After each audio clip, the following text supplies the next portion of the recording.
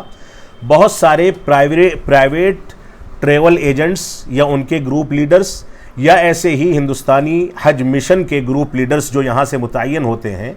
یہ جب حاجیوں کو لے کر کے جدہ پر پہنچتے ہیں اور جدہ سے ان کا استقبال کیا جاتا ہے یا منی میں اور مشاعر مقدسہ میں ان کے خیموں میں ان کو پہنچایا جاتا ہے، تو عام طور سے دیکھا یہ جاتا ہے کہ گروپ لیڈر جس کی یہ ذمہ داری ہے کہ ایئرپورٹ سے ایئرپورٹ تک حاجی کی نگرانی کرے، اس کی رہنمائی کرے، اس کی قیادت کرے، اس کو ساری کی ساری چیزیں بتائے، عام طور سے وہ گروپ لیڈرز حاجیوں کو لاوارث چھوڑ کر کے غائب ہو جاتے ہیں، جس کے نتیجے میں حاجی راستہ بھٹک جاتے ہیں یا ان کو دوا علاج وقت پر نہیں مل پاتا۔ جبکہ انتظامات ایسے ہیں کہ اگر کوئی راستہ بھٹک جائے تو وہاں ہر 100 میٹر 200 میٹر پر کلینکس موجود ہیں جہاں ان کو دوا علاج دیا جاتا ہے۔ اس سال ہم نے ایک چیز اضافی دیکھی کہ آئس پیک لے کر کے وہاں کے فوجی اور پولیس والوں نے باقاعدہ انتظامات کیے کہ اگر کسی کو گرمی لگ جائے تو وہ برف کے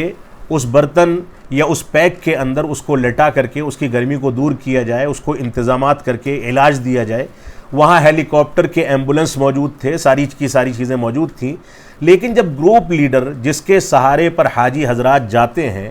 وہ خود ان کو لاوارث چھوڑ کر کے غائب ہو جاتا ہے، تو عموماً حاجیوں کو اس طرح کی تکلیف اور پریشانی کا سامنا کرنا پڑتا ہے۔ تو ہماری یہ ذمہ داری ہے کہ ہم حکومت ہند سے بھی مطالبہ کریں کہ ان لوگوں کے بارے میں سختی کی جائے، کوئی بھی اپنی ذمہ داری سے پیچھے نہ بھاگے، اور ایسے ہی سعودی حکومت سے بھی گزارش کریں گے کہ اس سلسلے میں مضبوط اور سخت قانون وضع کیے جائیں کہ اس طرح کی حرکتیں آئندہ نہ ہونے پائیں۔ تو گروپ لیڈروں کی لاپرواہی کے نتیجے میں بھی اس طرح کے واقعات پیش آتے ہیں۔ اور ایسے ہی اگر ہم اسباب دیکھیں کہ سعودی حکومت کو یا حج کے انتظامات کو بدنام کرنے والوں نے جو بدنام کیا ہے اس کے اسباب کیا ہیں، تو بدنام کرنے والوں کی شرارتیں ہر سال ہوتی ہیں۔ آپ کو بتایا گیا کہ اللیگل حج کرنے والوں کی تعداد بہت بڑی ہو جاتی ہے، جس کے نتیجے میں ایسا ہوتا ہے۔ اگرچہ اس سال اس پر اچھی خاصی پابندیاں عائد کی گئی ہیں، اور میں یہاں پر بڑے دکھ کے ساتھ اس بات کا اظہار کرنا ضروری سمجھتا ہوں کہ ہمارے ہی علاقے کے کچھ نیوز چینل ایسے ہیں جو اپنے آپ کو اسلام کا یا مسلمانوں کا نمائندہ گردانتے ہیں، لیکن وہ لوگ غلط رپورٹنگ کر کے سعودی حکومت کو بدنام کرتے ہیں، اور دوسری جانب سعودی حکومت کے پروگراموں میں شرکت کر کے اپنے سر تاج پہننے کی بھی کوشش کرتے ہیں۔ ان لوگوں کے پیچھے ایسے افراد موجود ہیں، اسی ہندوستان کے کچھ ایسے علماء موجود ہیں جن میں سے ایک شخص ایسا ہے جو جامعہ اسلامیہ مدینہ منورہ کا فارغ التحصیل ہے، دوسرا شخص ایسا ہے جو جامعۃ الامام یونیورسٹی ریاض کا فارغ التحصیل ہے۔ ان لوگوں نے، ان میں سے بعض نے تو یہاں تک اپیل کر دی اور گزارش کر دی کہ اس سال حج بیت اللہ کسی کا ادا ہی نہیں ہوگا، کیونکہ وہاں پر سعودی حکومت نے انتظامات کیے ہیں۔ ہم تعصب میں اور کذب بیانی میں، دھوکہ دھڑی میں اتنا زیادہ آگے نکل جائیں، حسد میں اتنا زیادہ آگے نکل جائیں کہ اپنے لوگوں کو بدنام کرتے پھریں، تو یہ انصاف کی بات نہیں ہے۔ تو اس طرح کی جو بھی حرکتیں ہیں ان حرکتوں پر بھی پابندی لگنی چاہیے۔ میں بڑا دلچسپ واقعہ ایک بتا کر کے اپنی بات کو سمیٹنے کی کوشش کروں گا۔ وہ دلچسپ واقعہ یہ ہے کہ ایک ویڈیو وائرل ہوا، اس ویڈیو میں اس بات کا دعویٰ کیا گیا کہ ایک شخص احرام کی حالت میں اسپتال میں بھرتی ہے اور اس کو دیکھنے کے لیے میڈیکل کا عملہ نہیں آ رہا ہے، اس کو وینٹیلیٹر یا اسی طریقے سے آکسیجن کی ضرورت ہے، وہ بھی مہیا نہیں کیا جا رہا ہے۔ اس کا چھوٹا سا ایک کلپ بنا کر ٹویٹر پر اور سوشل میڈیا پر وائرل کیا گیا۔ جب اس ویڈیو کی تحقیق کی گئی تو پتہ یہ چلا کہ مصر کے ایک ایسے طبقے نے وہ ویڈیو بنایا ہے جو سعودی حکومت کا مخالف ہے، اور ویڈیو بنانے والا شخص مصر کے ایک اسپتال میں احرام پہن کر کے لیٹا ہوا ہے۔ اس کا تعلق حجاج سے ہے ہی نہیں، وہ مصر کے اسپتال میں احرام کی حالت میں آ کر کے حکومت کو بدنام کرنے کے لیے یہ ظاہر کر رہا ہے کہ میں مکہ مکرمہ میں ہوں، جبکہ وہ مصر کے اندر موجود ہے اور وہاں سے بیٹھ کر کے جھوٹا پروپیگنڈا کیا جا رہا ہے۔ تو اس انداز کی حرکتیں جو ہیں یہ حقیقت میں حکومت کو بدنام کرنے کے لیے انجام دی جاتی ہیں۔ ہمیں اس بات کا حکم ہے شریعت اسلامیہ کی طرف سے کہ ان جاءکم فاسق بنبأ فتبینوا، اگر تمہارے پاس کوئی فاسق و فاجر آئے کوئی خبر لے کر کے تو اس کی تحقیق کر لیا کرو، اس پر ایسے ہی یقین نہ کر لیا کرو بلکہ تحقیق کرنے کے بعد اس پر یقین کیا جائے۔ تو ہماری یہ ذمہ داری ہے کہ ہم صحیح انداز سے قرآن و سنت کی پیروی کریں۔ سعودی حکومت ایک انسانی حکومت ہے، اس سے غلطیاں ہو جانا فطری بات ہے۔ ایسا ممکن ہے کہ اتنے بڑے انتظامات پر جہاں 18 سے 20 لاکھ حجاج ایک ساتھ جمع ہیں وہاں انتظامات میں کوئی کوتاہی کمی رہ جائے، اس کا انکار نہیں ہے، لیکن حقیقت یہ ہے کہ جھوٹا پروپیگنڈا کر کے ان کو بدنام کرنا، اس طرح کی باتیں کہنا کہ وہ کوئی انتظام نہیں کرتے، میڈیکل کا انتظام نہیں ہے، ایسے ہی کھانے پینے کا انتظام نہیں ہے، یہ صریح جھوٹ ہے۔ جن لوگوں نے اس طرح کی خبریں پھیلائی ہیں کہ حجاج کی وفات کا بنیادی سبب یہ ہے کہ ان لوگوں کو وقت پر پانی نہیں ملا، دوائیں نہیں ملی، کھانا نہیں ملا، یہ صریح جھوٹ ہے۔ حقیقت یہ ہے کہ حجاج کے اوپر ٹھنڈے پانی کی بوچھار، ایسے ہی ان کو ہر مرحلے میں ہر منٹ اور ہر سیکنڈ پر بے شمار پانی کی، ٹھنڈے پانی کی بوتلیں مہیا کرائی جاتی ہیں۔ فوجی اور پولیس والے پورے کارٹون اپنے سروں پر یا ٹرالی پر لاد کر کے گھومتے رہتے ہیں اور ان کو مہیا کرتے ہیں۔ تو انتظامات میں اللہ رب العالمین کے فضل و کرم سے حرمین شریفین کی حکومت یا سعودی حکومت کے اندر کسی انداز کی کوتاہی موجود نہیں ہے، اور اگر ان کی خدمات دیکھنی ہے تو حرمین میں جو انتظامات حرم مکی کی توسیع کے اور اسی طریقے سے مدینہ منورہ میں حجاج کے استقبال کے جو انتظامات ہیں، مشاعر مقدسہ میں عرفات ہو، مزدلفہ ہو، منی ہو، وہاں پر حجاج کے لیے جو انتظامات کیے جاتے ہیں، جس انداز سے ہر سال اس کو اپڈیٹ کیا جاتا ہے، ہر سال اس میں ترقی ہوتی ہے، وہ انتظامات اگر کوئی دیکھ لے گا اور انصاف کی نگاہ سے دیکھے گا تو یقیناً اس سے عقل حیران ہے کہ اس انداز سے اتنے بڑے پیمانے کا خرچ کر کے یہ حکومت حجاج کی خدمت کے لیے کیوں آگے آتی ہے۔ اور ایک ویڈیو وائرل ہوا جس میں اس بات کا تذکرہ ایک بیمار حاجی جو ہندوستانی تھا، بڑی عمر کا تھا، وہ کہیں پر شدت کی گرمی کے نتیجے میں پڑا ہوا تھا، دوسرے حاجیوں نے اس کے اوپر پانی کی بوچھار کی، ایک فوجی آیا اور اس نے فوراً یہ کہا کہ اس کو پانی پلاؤ۔ فوجی سے وہ ہندوستانی حاجی کہنے لگا کہ یہ ہندوستانی حاجی ہے، تو فوجی نے پلٹ کر کے جواب دیا کہ ہندوستانی نہیں، یہ مسلمان حاجی ہے، اس کی خدمت کرنا ہماری ذمہ داری ہے۔ تو یہ غلط پروپیگنڈا کر کے کسی کو بدنام کرنا، جھوٹے طریقے سے بدنام کرنا، یہ درست بات نہیں ہے۔ اور جہاں تک وفایات کا مسئلہ ہے، اتنی بھیڑ میں جب بوڑھے حجاج جاتے ہیں، میں اپیل کروں گا سرپرستوں سے اور ان نوجوانوں سے جو نوجوان اپنے ماں باپ کو بڑھاپے میں حج کے لیے بھیجتے ہیں، ان سے اپیل کروں گا کہ وہ پہلے توجہ دیں کہ جو نوجوانی کی عمر میں یا کم از کم ایسی عمر میں حج بیت اللہ کے لیے لوگ جائیں جب اپنے آپ کو سنبھال سکیں۔ گرمی کی شدت تھی، اس سال گرمی بہت زیادہ تجاوز اختیار کر گئی تھی، خود دہلی کے اندر کئی موتیں اس گرمی کے نتیجے میں ہوئی ہیں۔ پوری دنیا میں گرمی نے اس سال جو شدت اختیار کی ہے اس کا تصور نہیں کیا جا سکتا تھا۔ بسا اوقات پہاڑی علاقوں میں، سعودی عرب میں جو آبادی سے باہر کے علاقے ہیں، 70 سے زیادہ گرمی کی شدت وہاں پہنچ چکی تھی۔ ایسی صورت میں منی، مزدلفہ اور عرفات میں گرمی کی شدت نے اپنا تاؤ دکھایا، جس کے نتیجے میں حجاج کو لو لگی، وہ بیمار پڑے، لیکن اس کے باوجود کنٹرول کیا گیا۔ آپ کو آنکڑا بتایا گیا کہ وفات پانے والوں کی تعداد کی اکثریت ان لوگوں کی ہے جو بغیر پرمٹ کے حج بیت اللہ کے لیے خاموشی سے غیر قانونی طریقے پہ داخل ہوئے تھے۔ اس وجہ سے ہماری ذمہ داری ہے کہ ہم انصاف کے ساتھ کام لیں، یہ دیکھیں کہ حکومت نے ٹرانسپورٹ کا، میڈیکل کا اور ایسے ہی حجاج کے استقبال کا، کھانے پینے کا کیا انتظام کر رکھا ہے۔ 18 سے 20 لاکھ حجاج اگر اپنی جانب سے کھانے پینے کا ایک رتی انتظام نہ کریں تو قسم کھا کر کے یہ بات کہی جا سکتی ہے کہ حکومت کی جانب سے مفت میں جو انتظامات کیے جاتے ہیں وہی ان کے لیے کافی ہوں گے، ان کو 1 ریال بھی خرچہ نہیں کرنا پڑے گا۔ کچھ دوسری مشکلات جو بشری تقاضے سے سامنے آتی ہیں اس پر اگر کسی انداز کا ڈائلاگ ہوتا ہے، کسی انداز کی چیز سامنے آتی ہے تو حکومت سے اس کے بارے میں گفتگو کی جا سکتی ہے۔ اللہ رب العالمین ہم کو انصاف سے کام لینے کی توفیق عطا فرمائے۔ میں اپنے احباب، سیاسی تقدیر کے احباب کا، ٹی وی 14 بھارت کے احباب کا اور بھارت ایکسپریس کے احباب کا شکریہ ادا کرتا ہوں کہ ان لوگوں نے اس پریس کانفرنس کا یہ موقع دیا کہ یہاں پر بیٹھ کر کے تھوڑی سی گفتگو کی جائے۔ اگر کسی کے پاس کوئی سوال ہے تو وہ سوال کر سکتے ہیں تاکہ اس کا جواب بھی ریکارڈ کیا جا سکے۔ یہ جو حجاج کرام جن کا انتقال ہوا ہے، کیا سعودی سرکاروں نے کوئی معاوضہ دے گی؟ دیکھیے، ان کا سوال ہے ہمارے جو سیاسی تقدیر کے ذمہ دار ہیں کہ جن لوگوں کا انتقال حج بیت اللہ کے دوران ہوا ہے کیا حکومت ان کو کچھ معاوضہ دے گی؟ دیکھیے، اس بات کو سمجھ لیں کہ حج بیت اللہ کا ویزا جب لیگل طریقے سے کوئی حاجی مکہ مکرمہ جاتا ہے تو اس کا میڈیکل انشورنس کرایا جاتا ہے، اس کے دوا علاج کا پورا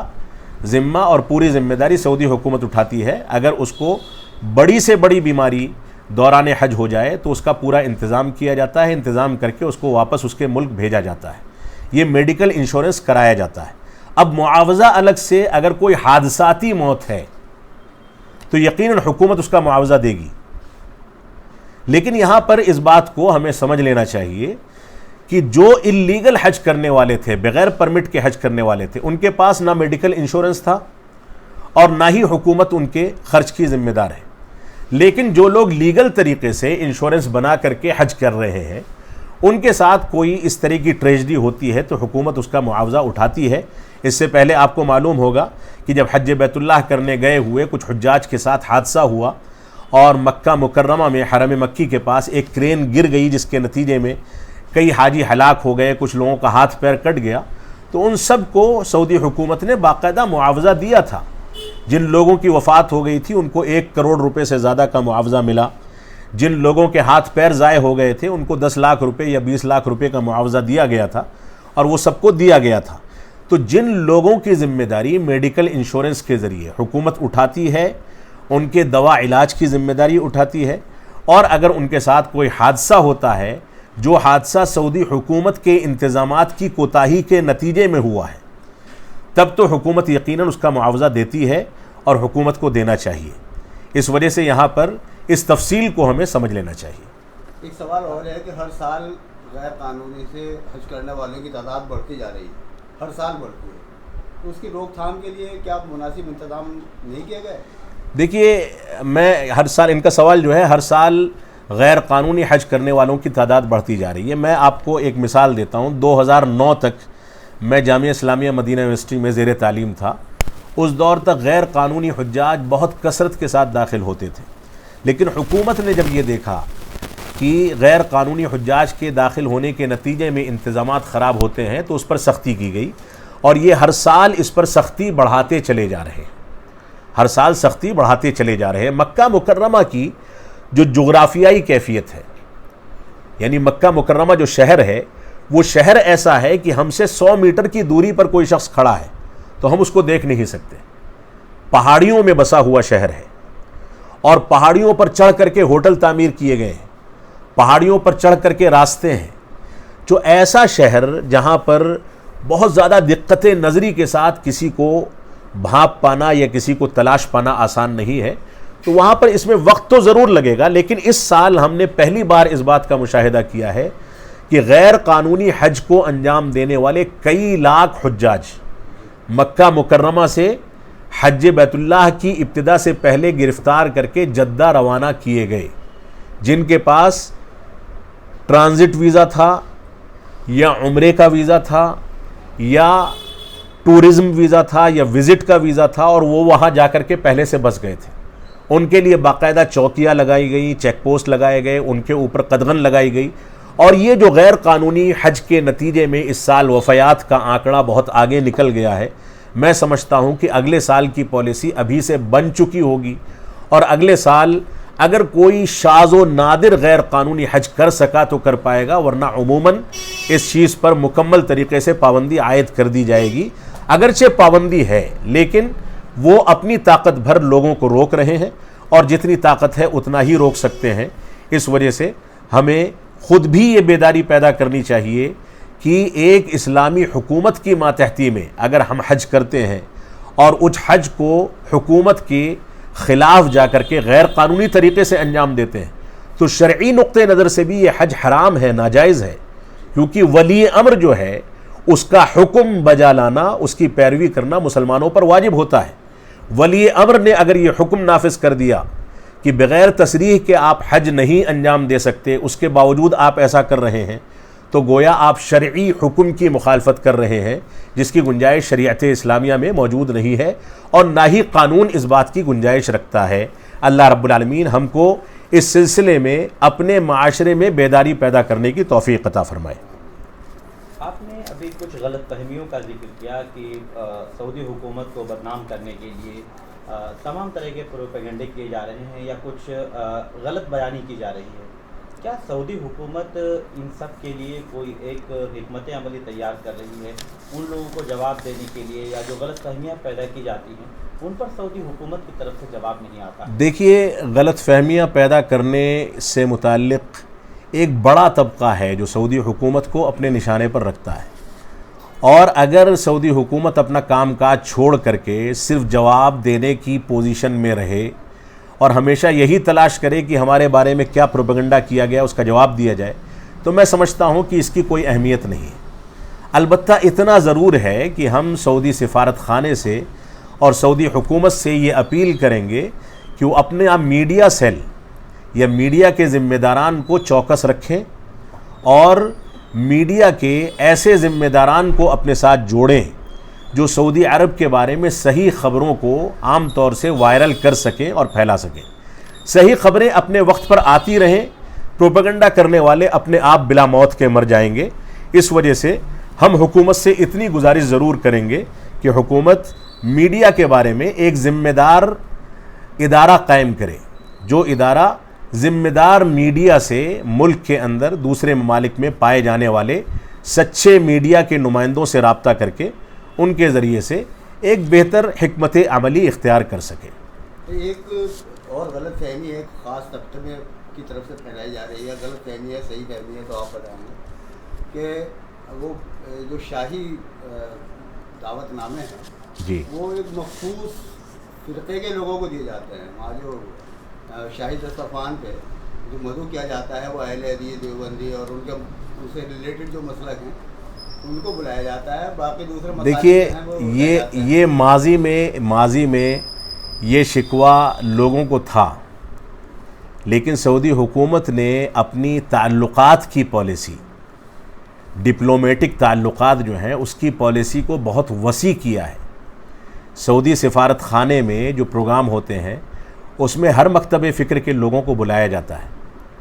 اور سب کو وہاں پر بیٹھ کر کے ڈائلاگ کا موقع دیا جاتا ہے، سب کو دعوتیں دی جاتی ہیں۔ اسی طریقے سے خادم حرمین شریفین یعنی کنگ کے جو مہمان، جس کا ایک حصہ اس سال میں بھی تھا، ان لوگوں میں بھی پہلے اگر یہ بات کہی جاتی تو ہو سکتا ہے کسی حد تک درست ہوتی، کیونکہ پہلے ان کے تعلقات، سعودی سفارت خانے کے تعلقات بعض خاص طبقوں سے تھے، لیکن اب یہ بات کہنا بالکل غلط ہے، کیونکہ اب کنگ کے مہمانوں میں ہر طبقے کے اور ہر مسلک کے لوگوں کی رعایت رکھی جاتی ہے، ہر طرح کے لوگ بلائے جاتے ہیں، اور ہم نے اس بات کا مشاہدہ کیا ہے، بلکہ یہ بھی مشاہدہ کیا ہے کہ بہت سارے لوگ ایسے ہیں جن کو بلایا جاتا ہے اور وہاں سعودی حکومت کی ضیافت میں وہ جانے کے بعد سعودی حکومت کے خلاف پروپیگنڈا کرتے ہیں، وہاں رہتے ہوئے اس طرح کی باتیں کرتے ہیں۔ تو ہم کو تکلیف ہوتی ہے کہ جس حکومت کے خرچ پر وہ آئے ہیں اسی حکومت کی پالیسی کے خلاف وہ وہاں پروپیگنڈا کر رہے ہیں۔ تو ہم گزارش یہ کریں گے کہ حکومت جن لوگوں کو یہ اعزاز دیتی ہے وہ حکومت کی ان پالیسیوں کی قدر کرے، اور اپنے اپنے طبقے کے اندر، اور یہی مقصد اصل میں حکومت کا ہے کہ وہ ہر مسلک اور ہر طبقے کے لوگوں کو اس وجہ سے بلاتے ہیں کہ ان کے نمائندے جب واپس اپنے ملک آئیں تو حکومت کی نمائندگی کر کے اس کے بارے میں جو غلط فہمیاں پھیلائی جاتی ہیں ان غلط فہمیوں کے بارے میں ان سے گفتگو کریں، اور ان غلط فہمیوں کو دور کریں، یہ ان کا بنیادی مقصد ہے۔ اس وجہ سے اس سے ہم کو بھرپور فائدہ اٹھانا چاہیے۔